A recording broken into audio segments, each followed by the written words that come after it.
Quero saudar todo o povo de Deus com a paz do Senhor. Povo aqui presente neste lugar e povo presente lá em casa, ouvindo e assistindo este vídeo. E a minha oração é que você seja iluminado pelo Santo Espírito, que o seu coração se torne uma terra fértil para você receber toda a palavra que vai ser falada esta manhã. Amém? Mateus capítulo 5. E eu quero falar convosco dos versos 1 ao 12. Mateus capítulo 5, dos versos 1 ao 12. Pastor, eu já ouvi esse texto, mas você ainda vai ouvir mais vezes. Garanto-lhe. Nós ainda estamos começando esta série de estudos acerca das bem-aventuranças proferidas pela boca de Jesus lá no célebre monte, no célebre sermão do monte. E esta é a quinta mensagem desta série. Nós já estudamos e já compreendemos que para lermos estas bem-aventuranças, para nós entendermos a essência, o teor do Sermão do Monte, nós temos que saber em que contexto, para que gente, em que época da vida deste povo Jesus falou. E nós já vimos o contexto bíblico em que aprendemos o conceito de bem-aventurado. O termo grego para bem-aventurado é um termo divino, que é Macários. E nós, nessa lição, nós vemos que Deus é bem-aventurado, Deus é Macários. Nós vimos também que Jesus é bem-aventurado, Jesus é Macários. E Jesus está-nos aqui passando essa essência divina para o nosso coração.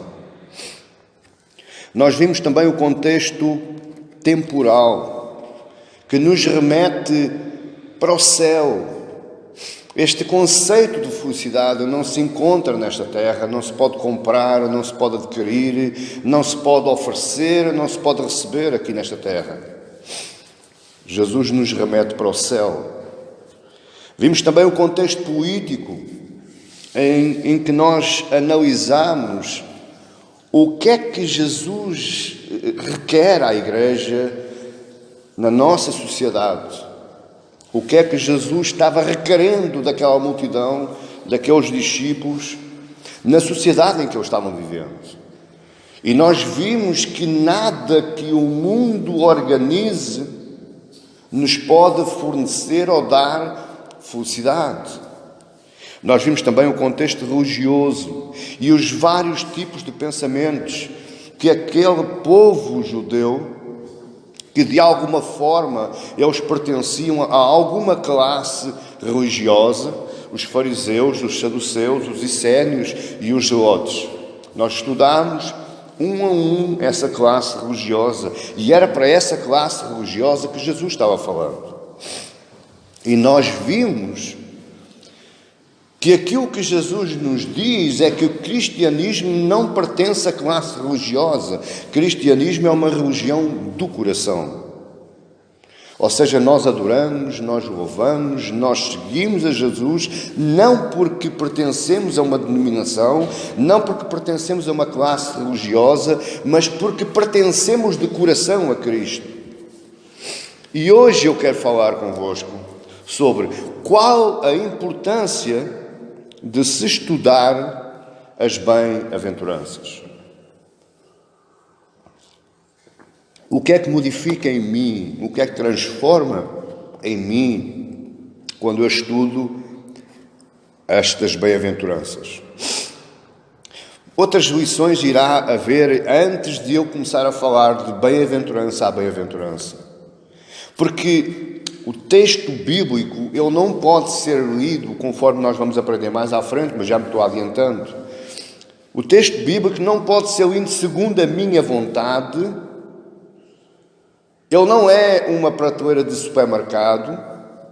O texto bíblico contém um pensamento do autor ou do protagonista da narrativa do autor. Até aqui você está entendendo? Então, qual é a importância de eu estudar as bem-aventuranças? O que é que me traz de novo? E a primeira verdade que eu lhe vou dizer esta manhã é que o texto sagrado, este texto que nós vamos ler, vamos ver já de seguida, ele nos mostra Jesus Cristo em toda a sua essência. Você quer ver Jesus? Então leia este texto e você vai conhecer Jesus. Amém? Então vamos ler, para depois entrarmos então na mensagem. A partir do verso 1 até ao 12 diz assim: Vendo Jesus as multidões, subiu ao monte, e como se assentasse, aproximaram-se os seus discípulos.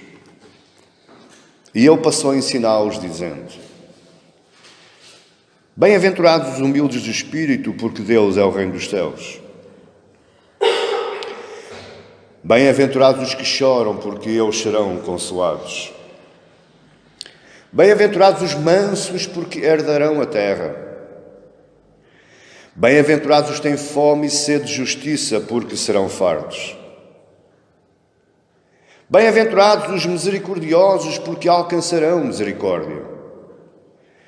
Bem-aventurados os limpos do coração, porque verão a Deus. Bem-aventurados os pacificadores, porque serão chamados filhos de Deus. Bem-aventurados os perseguidos por causa da justiça, porque deles é o reino dos céus.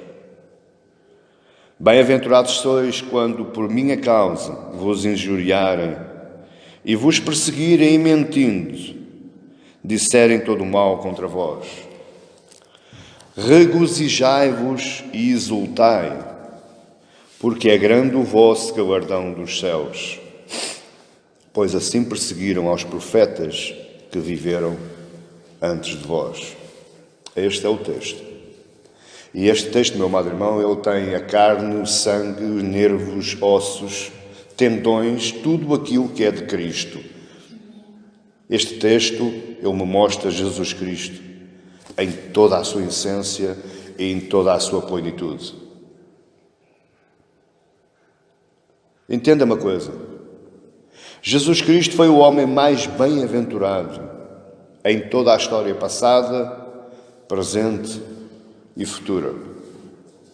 Eu ontem estava em Albufeira, mais a minha esposa, fomos tratar de um assunto, e explodiu uma explosão de exultação, de alegria, de gritos, de barulho, porque o Benfica foi campeão nacional ontem, da Primeira Liga de Futebol. E eu estava tentando passar por aquela rotunda dificultosamente, porque era polícia misturado com gente, era carros, era barulho, era gritos. Uns saltavam, outros choravam, outros riam, outros gritavam, e eu queria passar com o meu carro e estava difícil passar. E eu estava me lembrando de uma coisa. Este é o conceito de felicidade que o mundo procura. Aquele povo que estava naquela praça ontem, lá em Albufeira, ele se encheu de felicidade para um ano inteiro. Ou melhor, eles agora vão viver a felicidade que eles procuraram durante o ano passado. Eles alcançaram o grau de felicidade deles. Eles estão felizes. Só que repare uma coisa, entenda. Possivelmente para o ano essa felicidade deles vai acabar, se for outra equipa a vencer o campeonato. Por que é que eu estou falando isso? Porque muitos de nós estamos buscando a felicidade temporal. Muitos de nós estamos buscando a felicidade hoje, aquela que nos enche de alegria. Jesus está dizendo: regozijai-vos e exultai, porque é grande o vosso galardão dos céus. Qual é o galardão que eu vou receber? Porquê é que eu vou receber o galardão? Porque eu fui humilde, porque eu chorei, porque eu fui manso, porque eu tive fome e sede de justiça. É essa a felicidade que Jesus me está apresentando. Porquê? Porque tudo isso ele passou. Tudo isto ele experimentou. E a Bíblia me mostra um Jesus bem-aventurado. A Bíblia me mostra um Jesus preso na cruz e olhando para aquela multidão que o perseguiu, que mentiu contra ele, que falou todo o mal, e ele disse, Jesus disse: Pai, perdoa-lhes, porque eles não sabem o que fazem. Grande é o galardão dos céus. Eu vou ler aqui um texto de um dos maiores pregadores do século XX. Ele já morreu. Foi talvez o maior evangelista que o mundo já conheceu, Billy Graham. E ele escreveu num livro chamado, salvo erro, A Busca pela Felicidade. Curiosamente, eu também estou escrevendo um livro que se vai chamar A Felicidade que Vem do Alto. Esta é as bem-aventuranças, eu estou escrevendo, eu estou passando para um livro. E por isso é que este tema me é tão caro, eu apaixonei-me por este tema, eu estou apaixonado por este tema. Porque há quase 3 anos que eu ando escrevendo esse livro e esse livro ainda não vai acabar. Porque todos os dias eu encontro coisas novas. Todos os dias eu aprendo coisas novas para incluir nesse livro. Eu nem sei quantas páginas ele vai ter. Mas eu sei que Deus vai me deixar acabar esse livro. E Billy Graham escreveu também um livro acerca das bem-aventuranças, acerca da felicidade. E ele diz assim, abro aspas: se por felicidade nós queremos dizer serenidade, confiança, contentamento, paz, alegria e alma satisfeita, então Jesus era supremamente feliz. Nós nunca lemos sobre as suas risadas, apesar de eu estar certo de que ele sorriu. Ele não era dado à busca do prazer ou a fazer gracejos. Ele não era hilário, ele não era brincalhão e também não era debochado com as pessoas. Sua felicidade não era dependente de circunstâncias externas. Ele não precisava de um estímulo externo para ser feliz. Jesus tinha aprendido um segredo que lhe permitiu viver acima das circunstâncias da vida e do medo do futuro. Jesus transitava com calma, com certeza e com serenidade através das circunstâncias mais adversas, mesmo até a morte. Certamente que se alguém chegou a atingir a felicidade e a bem-aventurança, essa pessoa foi Jesus. Eu fecho aspas, Billy Graham disse isto. Billy Graham entendeu aquilo que Jesus nos quer fazer passar. E Jesus está nos dizendo hoje, filho, filha, se tu queres ser feliz, faz como eu fiz. Se tu queres ser feliz, pega na tua cruz e segue. E a mim faz-me confusão. Como é que alguém pode ser feliz cravado numa cruz? Como é que alguém pode ser feliz sendo perseguido numa noite lá no jardim de Getsemane, no fim de Jesus em agonia, ter chorado, ter suado sangue, e ele, perante o exército de Herodes, a guarda do templo, ele diz, amigos, por que me perseguem?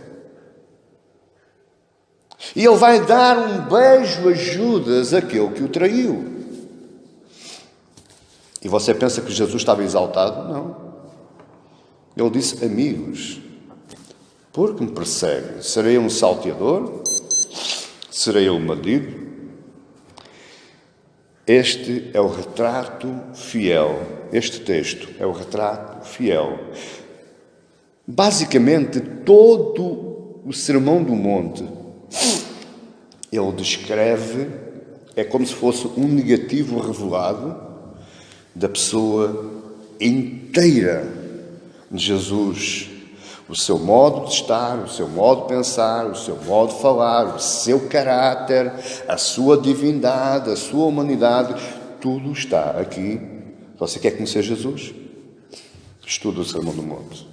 Leia Mateus 5, Mateus 6 e Mateus 7.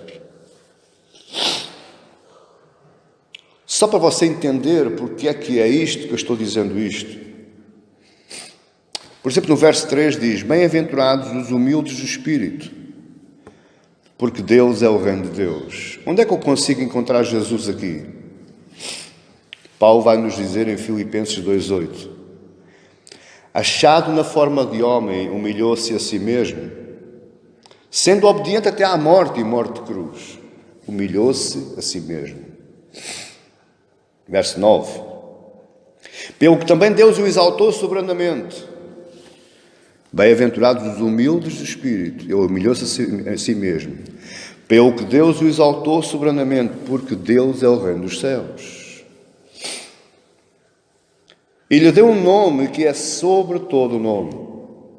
Verso 10. Para que ao nome de Jesus se dobre todo o joelho nos que estão nos céus e na terra e debaixo da terra. Bem-aventurados os humildes de espírito, porque Deus é o Reino dos céus. Mas posso mostrar mais. Verso 4. Bem-aventurados os que choram, porque serão consolados. Onde é que eu consigo encontrar Jesus aqui? Lucas 22, 43 e 44 nos diz: E apareceu-lhe um anjo do céu que o confortava. Em outras traduções é que o consolava. E posto em agonia, orava mais intensamente, e o seu suor tornou-se em grandes gotas de sangue que corriam até ao chão. O anjo o consolava. Porquê? Porque ele chorava. Bem-aventurados os que choram, porque serão consolados. Eu poderia lhe dar uma por uma, assim como vou lhe dar mais para a frente no nosso estudo. Características da bem-aventurança que nos mostram, que nos remetem, tanto para o Antigo Testamento como para o Novo Testamento, a pessoa de Cristo. Então, se você quiser ser parecido com Cristo, pai, pastor, eu quero ser parecido com Cristo, estude as bem-aventuranças, ouça, aprenda as bem-aventuranças. E quanto mais você encarnar o espírito das bem-aventuranças, mais parecido você estará com Cristo. Apesar de a sua felicidade aparente não ser visível. Apesar de toda a gente estar perseguindo, estar mentindo, apesar de toda a gente estar dizendo onde é que está o teu Deus, mas você tem o seu coração alegre.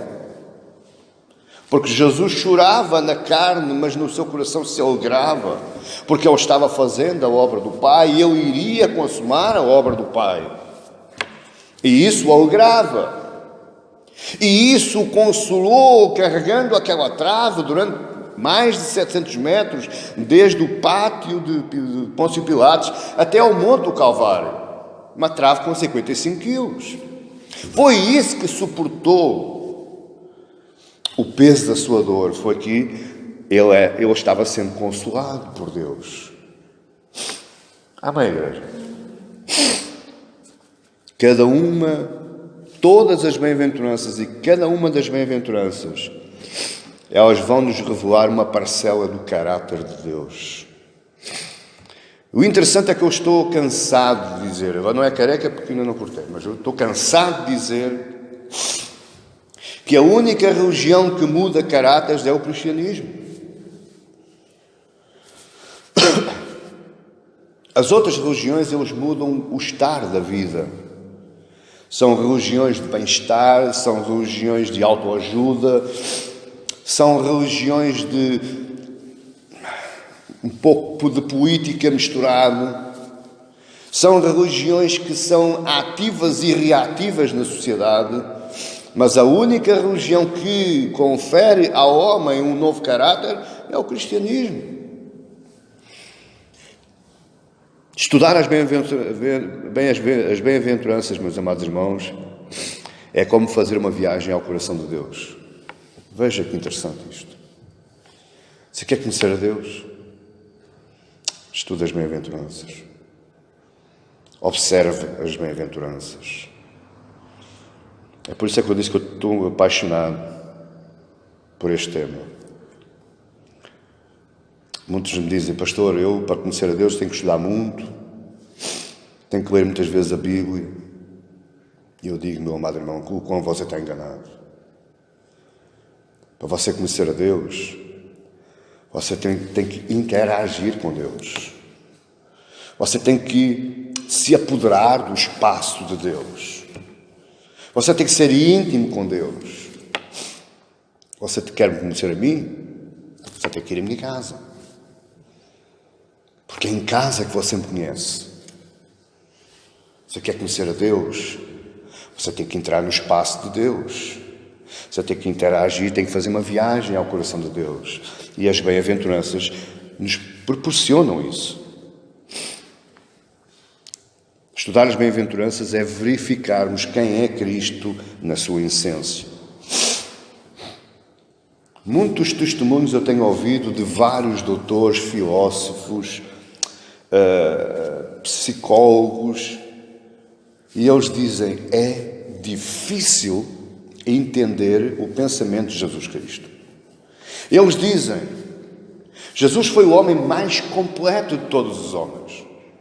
Jesus foi o filósofo maior de todos os filósofos, mas não conseguimos entrar no cérebro de Cristo.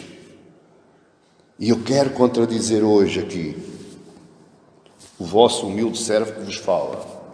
Eu vou contradizer publicamente todos esses doutores de Harvard, de Oxford, de Cambridge.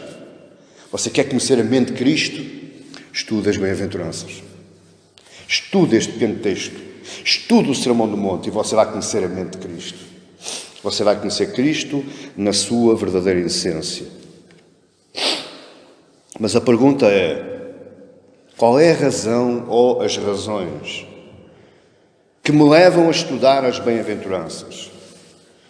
E eu poderia lhe dar variadíssimas razões, mas por questões de tempo e de oportunidade, eu só lhe vou dar 4.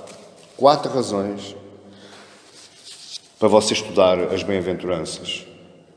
E a primeira das razões é que as bem-aventuranças, elas mostram ao homem, ao indivíduo, seja ele crente ou não, a necessidade que o ser humano tem de nascer de novo.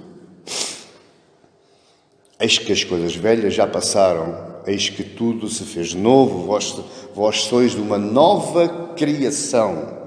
Não uma nova criatura, como dizem, uma nova criação de Deus. Isso é nascer de novo. É impossível eu viver ou alguém viver as bem-aventuranças na minha própria carne, na minha própria vontade. Eu por mim mesmo, sem que o Espírito Santo me ajude, eu não consigo viver uma das 8 bem-aventuranças. Uma. Mas digo-lhe pelo Espírito Santo de Deus, se você nasceu de novo, se você é uma nova criação, se você tem o Espírito Santo dentro do seu coração, você a pouco e pouco, a par e passo, você vai experimentando cada uma destas bem-aventuranças. Quem me está a entender, diga amém. O que se lê neste texto não são características que possam ser produzidas por nós próprios. Não existe curso, não existe treinamento, não existe predisposição. Faça yoga, faça reiki, faça o que você quiser. Porque estas características não podem ser produzidas por nós próprios sozinhos. Porquê? Porque isto é fruto da obra de Deus em nós. Repara a contrariedade. Não sou eu que produzo estas características em mim, é Deus que produz as características em mim. Porque isto é fruto da obra de Deus, é fruto do Espírito Santo. Nós só podemos agradar a Deus em nosso espírito, não na nossa carne. E estas bem-aventuranças é a maior forma de você agradar a Deus. Mas para você agradar a Deus, Deus tem que trabalhar em si. Não há outra forma. Humanamente é impossível. Humanamente é impossível ser humilde de espírito. Humanamente é impossível eu chorar por causas que merecem que eu chore. Porque humanamente eu só choro quando me dói algo. E este choro aqui não tem nada a ver com dor própria, ou tem, mas não é só. Humanamente é impossível eu ser manso de coração, eu deixar a minha causa nas mãos de Deus. Humanamente não, eu quero fazer justiça por minhas próprias mãos. Humanamente, eu não sou misericordioso, nunca. Humanamente, eu nunca tenho fome e sede da justiça de Deus no mundo, na vida das pessoas.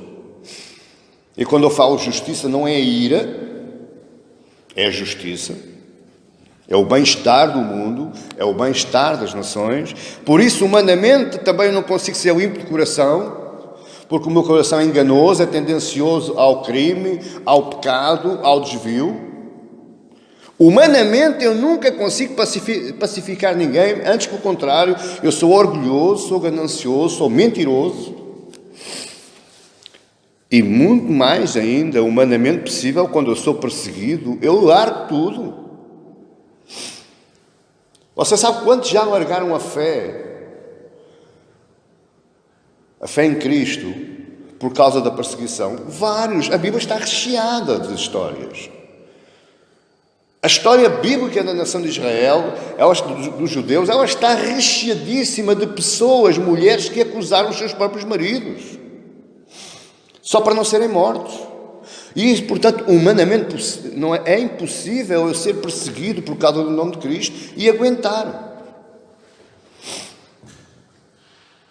Somente com quem é coparticipante da natureza divina, ele pode desfrutar daquilo que está aqui escrito. Eu tenho que ter a natureza de Deus para conseguir olhar para isto e dizer, sim, isto é para mim. Eu quero isto na minha vida.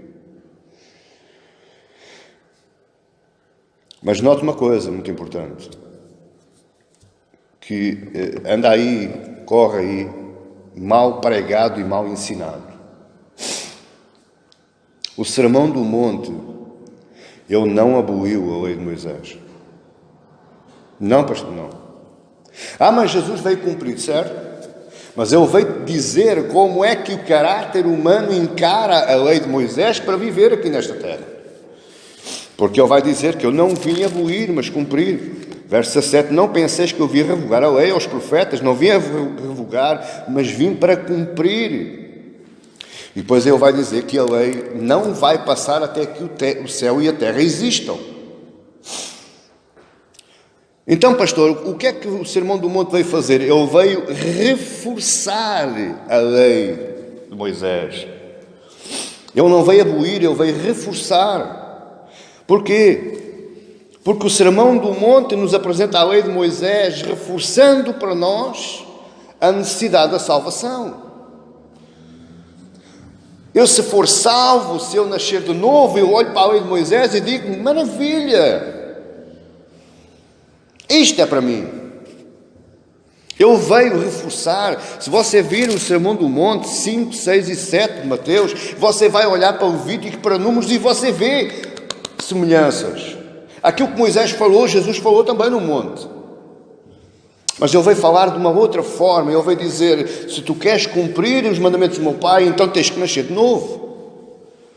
E nascer de novo é mudar o caráter, mudar o coração, ter uma predisposição espiritual que o homem normal não tem. Você percebeu aquilo que eu disse? Você precisa nascer de novo. O Sermão do Monte nos mostra o que deve acontecer no nosso coração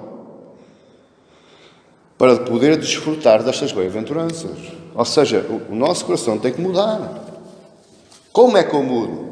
Nascendo de novo, me entregando a Cristo, deixando que o Espírito Santo trabalhe. Porque, conforme eu disse, estas características são fruto da obra de Deus e não fruto de vontade humana, predisposição humana, força humana. Não, nada disso. É fruto da obra de Deus em nós.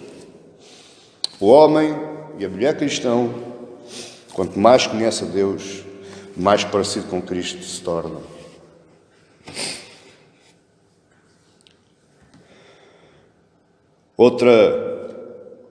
Outra mentira que se prega aí, que se ensina aí, é que as bem-aventuranças são uma meta de vida. E eu digo que as bem-aventuranças não são métodos de vida. As bem-aventuranças são resultados de uma vida cristã pura e não uma meta. Porque para você alcançar a meta, você tem que correr, você tem que se esforçar. E quanto mais você se esforçar, mais longe das bem-aventuranças você está. Não são produzidos pela alma humana. Não são alcançados por esforço próprio. Aqui há uns tempos eu preguei uma mensagem, um sermão que sede, pois, humildes. E no meu sermão eu falei, quando você tenta ser humilde, você já está sendo orgulhoso. Porque a humildade é uma característica que não é da carne. Não é aquele que dá muita esmolinha, não é aquele... Porque eu já conheci pessoas que não são cristãs, não são crentes, e são pessoas humildes. Vivem em humildade de vida, não uma vida humilde de calças rotas, de camisa amascada, não. Humildade não tem a ver com aparência, humildade tem a ver com interior, com coração. A humildade é interna e não externa. Portanto, eu quando tento ser humilde, já me estou tornando orgulhoso. Não se vive o projeto das bem-aventuranças na própria carne. Eu estou caminhando para o final. E você deve estar fazendo essa pergunta aí no seu coração. Pastor, como é que eu vou viver então isso?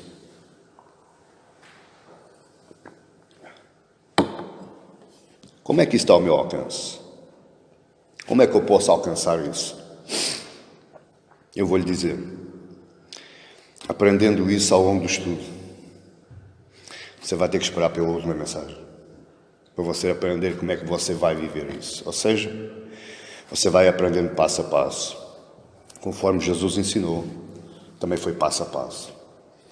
Amém, igreja? E eu garanto, e eu creio, e eu desejo que quando nós chegarmos ao verso 12, a nossa vida esteja totalmente diferente. A nossa vida cá dentro. Não a vida exterior, mas a nossa vida cá dentro, o nosso coração, esteja um pouco mais parecido com Cristo. Em segundo lugar, porque é que eu tenho que estudar as bem-aventuranças? Qual é a vantagem? Qual é a razão? É que as bem-aventuranças descrevem para o indivíduo, crente ou descrente, o único caminho da verdadeira felicidade. Conforme eu lhe disse, há homens no mundo ontem procuraram a felicidade. Na Praça da Albufeira, porque eu ouvi, mas hoje na internet já vi que por o mundo inteiro onde há adeptos deste clube, houve festa, portanto houve felicidade. Só que esse não é o verdadeira felicidade, esse não é o verdadeiro caminho. Porque esta felicidade que Jesus fala, bem-aventurado, feliz, muito feliz é aquele, ela não vem desta terra, ela vem do alto, ela vem do céu. Então, se você quer ser feliz buscando as coisas da terra, você um dia vai se decepcionar. Você um dia vai se desesperar, porque essa felicidade pode acabar. E ela vai acabar. Ela não vai durar sempre. Também não é à procura de experiências místicas do sobrenatural de Deus que você vai encontrar felicidade. Você não vai encontrar felicidade na busca incessante por aquela igreja mais fervorosa. A igreja do manto e do fogo. Onde eu tremo por todo lado, os meus cabelos se arrepiam. Mas eu quando chego à minha casa eu vejo que a realidade continua igual. Porquê? Porque ela não é externa. Ela tem que ficar no meu coração. Eu também não vou encontrar a minha felicidade correndo atrás de algum sonho enganoso. A minha felicidade não está naquela marca de carro, não está naquela vivenda, naquele lugar específico. A minha felicidade não está na conta bancária naquele banco, lá na Suíça. A minha felicidade não está em sonhos enganosos. A Bíblia diz: o homem projeta.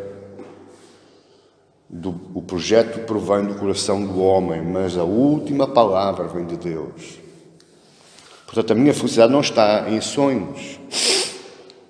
E a minha felicidade também não está através das conquistas ou reconhecimentos humanos.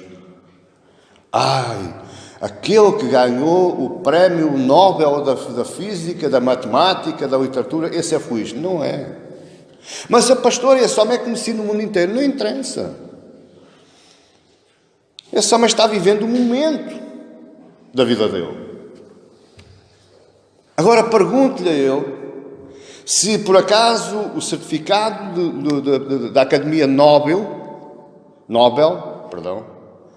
se lhe vai trazer sossego durante o seu sono noturno. Pergunte. Pergunte-lhe a ele se aquilo lhe dá paz e tranquilidade de coração. Pergunte-lhe a ele se aquele certificado lhe proporciona olhar para o povo de uma maneira diferente. Não.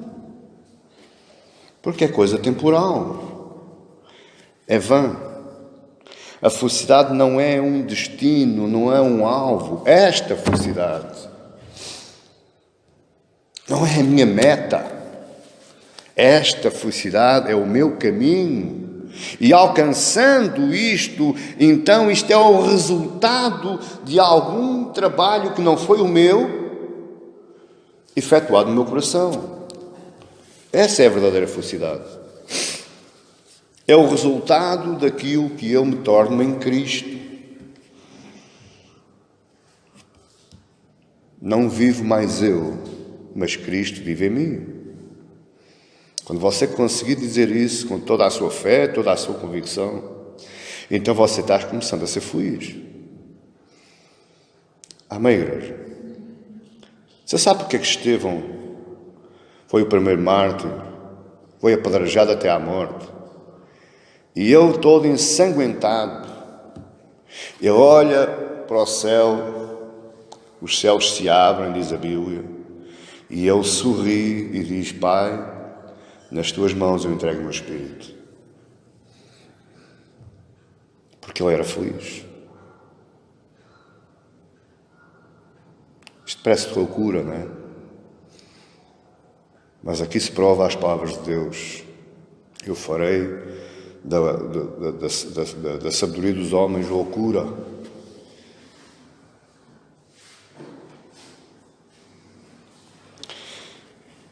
Felicidade, em essência, é fruto de um caráter cristão. Cristão não é pertencer a uma igreja, cristão não é ter um cartão da igreja, cristão não é ter um cargo na igreja, cristão é ter um caráter de Cristo. Isso é um cristão. E se você tiver um caráter de Cristo, então você está no caminho da felicidade. Terceiro lugar, viver as bem-aventuranças ou viver o Sermão do Monte, porque as bem-aventuranças é a porta de entrada para o sermão. É despertar a igreja para a descoberta da melhor maneira de evangelizar. Pastor, mas a melhor maneira de evangelizar é encher aqui o estádio de Olhão e falar para 40 mil pessoas. Não. Pastor, evangelizar é fazer um bom programa de televisão, bem formatado, bem elaborado, com um bom pregador, uma boa homilética. Não. A melhor maneira da igreja evangelizar é observar as bem-aventuranças. E a pergunta é: o que é que o mundo lá fora está vendo em nós? Ele está vendo um par, um parceiro, ou ele está vendo alguém que é diferente de Deus? Porque quando o mundo olha para nós de maneira diferente, geralmente eles vão desejar aquilo que nós temos. Amém? O poder e a felicidade são coisas desejáveis por qualquer ser humano à face deste planeta. Então, quando eles olham para nós e veem em nós homens e mulheres que vivem uma verdadeira felicidade, eles vão querer ser iguais, eles vão desejar isso. Então, as bem-aventuranças É a melhor maneira de evangelizar. Mas eu vou-lhe provar isso, para não ficar só em palavras minhas, eu vou-lhe provar isso da Bíblia. Se você ver aí no verso 1, do capítulo 5, Jesus diz, e vendo as multidões. Que multidões eram estas, meus amados irmãos? São as multidões que desejavam ter aquilo que Jesus tinha, porque ele era diferente. E quando você se torna igual a Cristo, quando a igreja se torna cristã, igual a Cristo, quando a igreja adquire e vive a essência de Cristo, o mundo quer. O mundo quer participar disso também. Uns conscientes, outros inconscientes. Quando o mundo ou alguém olha para alguém que vive estas bem-aventuranças, a tendência é para se render. Você não precisa fazer grandes discursos, porque você já tem tudo aquilo que a pessoa quer. Você é aquilo que a pessoa quer. Você está a entender isto? Isto é muito importante. Que a igreja cristã hoje entenda isto. Não é pelos concertos gospel, não é pelas luzes psicadélicas que agora as igrejas estão a optar, eu não sei porquê, mas é uma opção. É verdes, vermelhas, amarelas, azuis, e andam piscando e o pastor pregando. Eu não sei como é que... Eu não conseguia ler com coisas a piscar aqui. Isso talvez seja por causa da minha miopia, a minha falta de vista. Mas não é por causa dos concertos, dos shows gospel, das vindas dos grandes missionários, dos grandes conferencistas internacionais. Não é por causa disso. Pastor, mas salvaram-se 900 pessoas. Não. Foram emocionadas 900 pessoas, porque daquelas 900, se calhar só 20 ou 30 é que se vão salvar. Porque só se salva aquele que entrega o seu coração e não a sua boca. O próprio Jesus diz, vocês me louvam com os lábios, mas o vosso coração está longe de mim. Portanto, não é as pessoas que vêm à frente orar emocionadas porque a palavra lhes tocou. Isso não quer dizer salvação. Isso quer dizer emoção. O show foi tão bom, tão potente, que até eu que sou salvo há 40 anos até me deu vontade de lá ir. Então, se você lhe deu vontade de lá ir, é porque você não foi salvo ainda. Mas não é por esse caminho que eu queria ir hoje. Amém? É pelas bem-aventuranças é que nós levamos alguém a Cristo. Você repara que em todo o lugar da Bíblia do Novo Testamento, Jesus era perseguido por multidões. Porquê? Porque ele era diferente. Ele tinha algo que não existia nos fariseus e nos escribas. Ele tinha outra autoridade, ele tinha outra maneira de falar, ele tinha outra maneira de apresentar as Escrituras. E os escribas não conseguiam fazer isso, os fariseus também não. Por isso é que as multidões o perseguiam. É claro que também era por causa dos milagres, por causa das coisas, que nós na segunda mensagem vamos estudar sobre isso. Mas nós temos que pensar, uma regra básica do cristão o cristão é um discípulo de Cristo. E se nós somos discípulos de Cristo, nós temos que produzir discípulos para Cristo. Ou seja, a nossa vida tem que discipular outros para Cristo e assim sucessivamente. Esse é que é o crescimento da igreja. O resultado dessa produção de discipulado, de discípulos,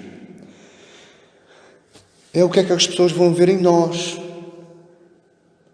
Porque, meu amado irmão, eu vou lhe dizer, eu já ouvi, ainda foi esta semana, eu tive até quase à meia-noite, numa esplanada de um café, a evangelizar 2 pessoas, um drogado e um bêbado.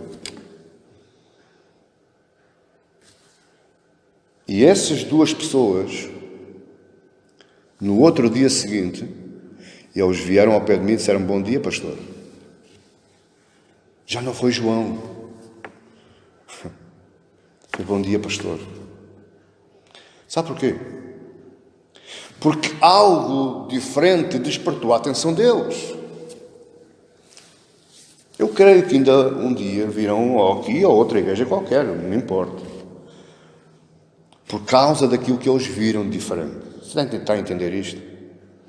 A atitude das pessoas, daquilo que eles veem em nós, ela começa a resultar. Porquê? Porque nós vivemos uma verdadeira felicidade. Pobres, com dificuldades financeiras, desesperados, doentes.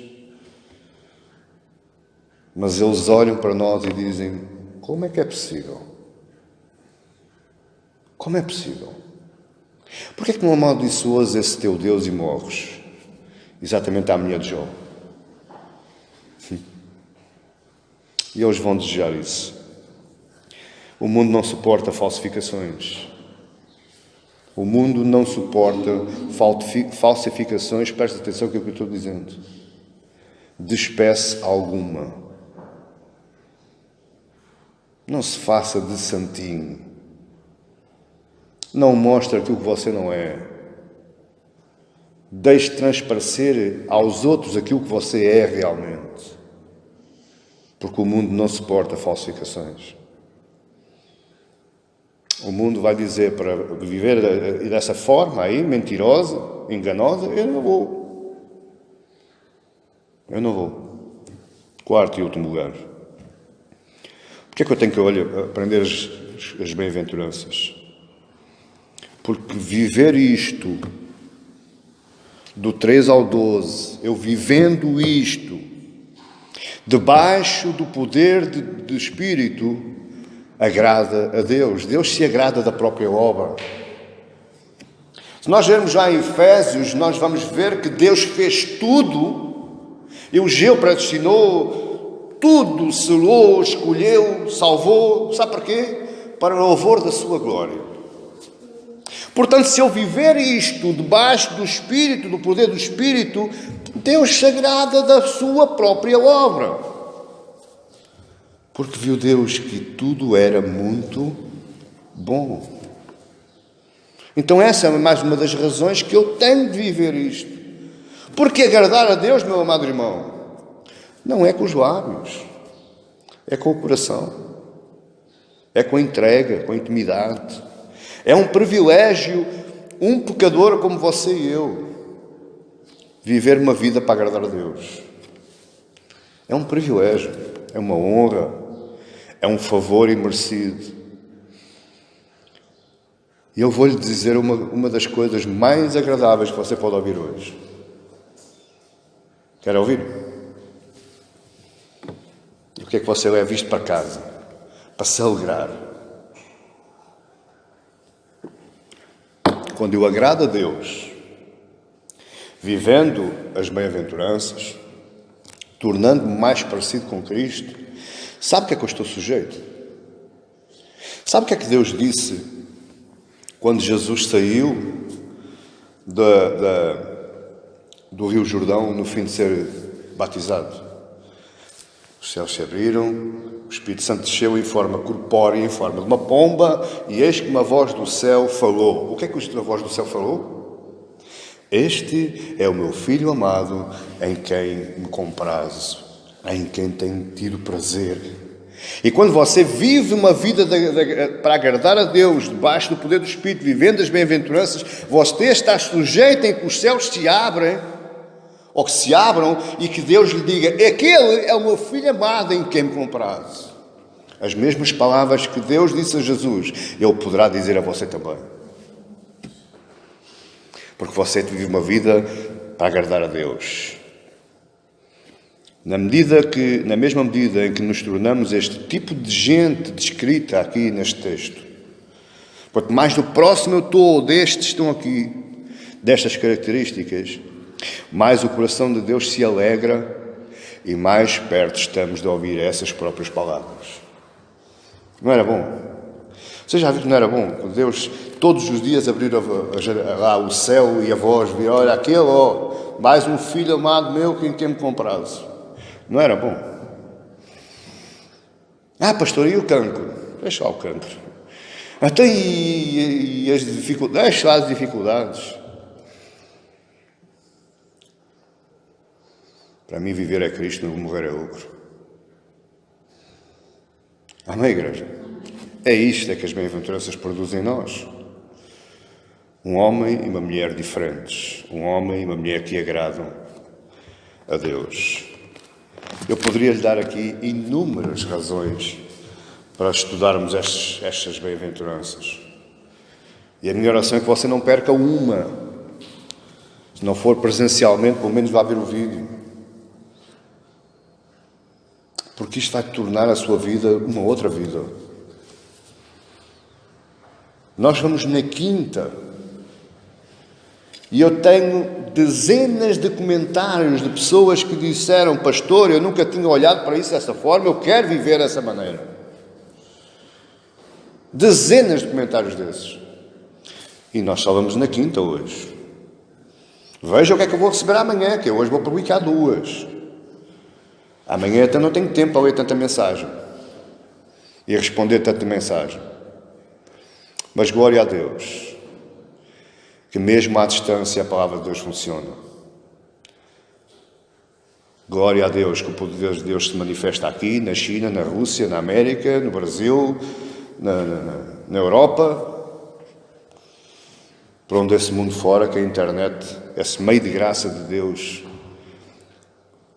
nos proporciona que nós preguemos. Porque ainda existem pessoas que dizem: eu quero viver dessa forma. Eu quero viver uma vida agradável a Deus, independentemente daquilo que eu esteja passando. Eu vi vídeos na Venezuela, meus amados irmãos.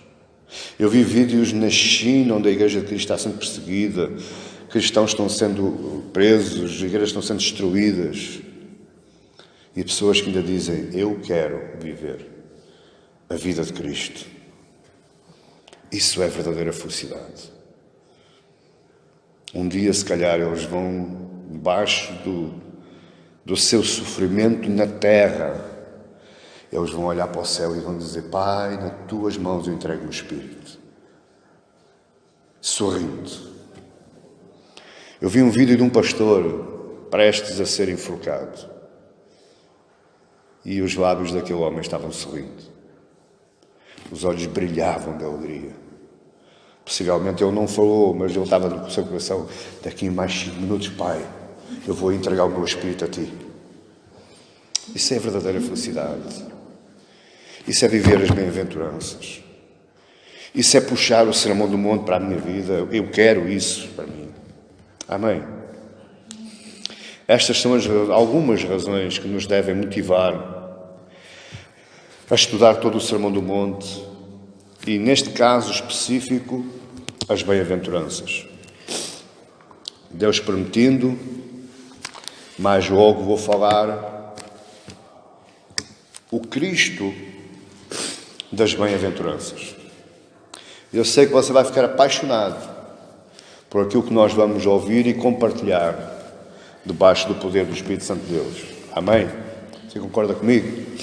Então apareça mais logo, 20 horas, que você vai ser abençoado. Vamos ficar de pé, vamos orar.